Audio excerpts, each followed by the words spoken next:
Hello welcome है आपका आज के हमारे इस नई वीडियो में। अगर आपको ये वीडियो पसंद आए तो प्लीज़ हमारे चैनल को सब्सक्राइब करें और बेल आइकन भी प्रेस कर दें, जिससे हमारे वीडियोस के सारे नोटिफिकेशन आपको टाइम टू टाइम मिलते रहेंगे। उम्मीद है आपने इसका पार्ट 1 ज़रूर देखा होगा। आइए अब समझते हैं पार्ट 2 में क्या होता है। पर मैनेजर ने ये बोला, जब कोई डेड बॉडी आएगी तभी तुम मुर्दा घर के अंदर जाओगे और बाकी समय तुम हॉस्पिटल के बैक गेट पर बैठकर मुर्दा घर पर नज़र रखना और मुर्दा घर का खिड़की खुला रहने देना। और एक बात, मुर्दा घर के अंदर से कुछ भी आवाज़ें आएँ, तुम रात 12 बजे से 4 बजे के बीच अंदर गलती से भी अकेले मत जाना। उसी रात से ही आलोक चाचा अपनी नौकरी पर आने लगे। कुछ दिन उन्होंने मैनेजर की सारी बातें मानी और आलोक चाचा ने सोचा मैनेजर सच कहता था, कुछ आवाज़ें हर रात ही आती हैं। पर जब रात में दूसरी डेड बॉडी आती है तब मुर्दा घर के अंदर सब शांत हो जाते हैं। आलोक चाचा आवाज़ें सुनकर डरते थे, पर अमन के पापा के रिक्वेस्ट करके नौकरी दिलाने के कारण वो बिना किसी शिकायत के वहाँ काम करते। जब आलोक चाचा को काम करते हुए कुछ हफ्ते बीत गए, वो अब मुर्दा घर की आवाज़ों से फैमिलियर हो चुके थे। एक दिन वो सोचते हैं, मैं इतने दिन से काम कर रहा हूँ, आज तक मुझे पता नहीं चला कि ये अंदर से किस चीज़ की आवाज़ें आती हैं। तो वो उसी रात उसी खुली खिड़की से अंदर झांकने लगे, पर उनके अंदर झांकते ही मुर्दा घर में सब शांत हो गया। जो आवाज़ें आना शुरू हुई वो बंद हो गई। वो वापस जाकर अपनी चेयर पर बैठ गए। कुछ देर बाद फिर अंदर से कुछ आवाज़ें आने लगी। इस बार वो दबे पैर मुर्दा घर की तरफ बढ़ने लगे और अचानक ही अंदर देखते हैं, पर फिर से तब तक सब शांत हो चुका था और ये सोचते हुए वापस जाने लगे कि आवाज़ें तो आती हैं, पर जब मैं देखता हूँ तब सब शांत हो जाता है। उन्होंने जैसे ही बैक डोर की तरफ नज़र डाली, उन्होंने देखा वहाँ से कुर्सी गायब है।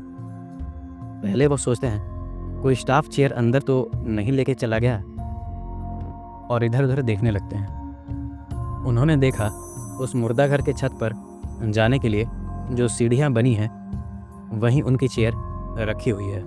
वो चेयर लेने वहाँ पहुँचे ही थे कि उन्होंने सुना छत के ऊपर से सेम वैसी ही आवाज़ आ रही है जैसे मुर्दा घर के अंदर से रोज़ आती है।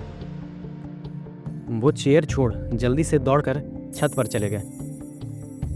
जाते ही उन्होंने देखा एक आदमी छत की दूसरी कोने में एक बड़ा पत्थर हाथ में लेकर ज़मीन पे बैठे हुए ज़मीन पर मार रहा था।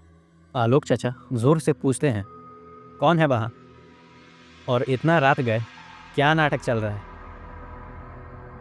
उनका यह कहना पूरा हुआ ही था कि वो आदमी उसी कोने से नीचे कूद जाता है। वो वहाँ जाके नीचे देखते हैं, पर नीचे कोई नहीं होता। वो वापस सीढ़ी से नीचे जाने लगे और सोच रहे होते हैं कौन पागल था और ये अंदर कैसे आया। वो चेयर लेकर अपनी जगह पहुँचे और उनको फिर वही आवाज़ मुर्दा घर के अंदर से सुनाई पड़ती है। इस बार वो सीधे मुर्दा घर का गेट खोलकर अंदर पहुँचे और वो देखते हैं कि वही पागल अंदर बैठकर एक सड़ी गली डेड बॉडी के सर पर अपने हाथ में लिया हुआ वो पत्थर मारे जा रहा था। आलोक चाचा ने बोला, ए कौन है तू, छोड़ उसको और बाहर आ। पर वो मारे जा रहा था। अब आलोक चाचा धीरे धीरे उसकी तरफ बढ़ने लगते हैं। जैसे ही उसके ठीक सामने पहुंचते हैं तो वो आदमी उनकी तरफ देखता है। उसका चेहरा बहुत ज़्यादा डरावना था। आलोक चाचा समझ गया ये कोई पागल नहीं, भूत है। वो इतना डर चुके थे कि उनका पैर वहीं जम गया। धीरे धीरे वो भूत उनके सामने खड़ा हो जाता है और चक्कर खाकर आलोक चाचा वहीं बेहोश हो जाता है।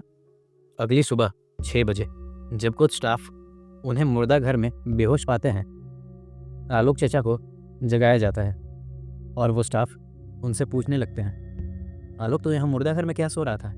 वो देखते हैं अभी वो जगह एकदम नॉर्मल लग रही थी।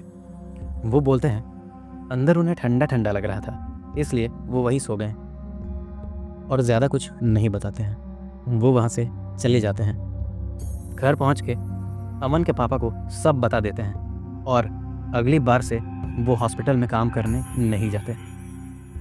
आज अमन के पापा एक मेडिकल स्टोर में काम करते हैं और आलोक चाचा ऑटो रिक्शा चलाकर अपना गुजारा करते हैं। उम्मीद करता हूँ आपको ये स्टोरी पसंद आई होगी। पसंद आई है तो लाइक और सब्सक्राइब ज़रूर से करना। मैं मिलता हूँ बहुत जल्द एक नई स्टोरी के साथ, नए वीडियोज़ के साथ। तब तक के लिए bye, take care and see you soon.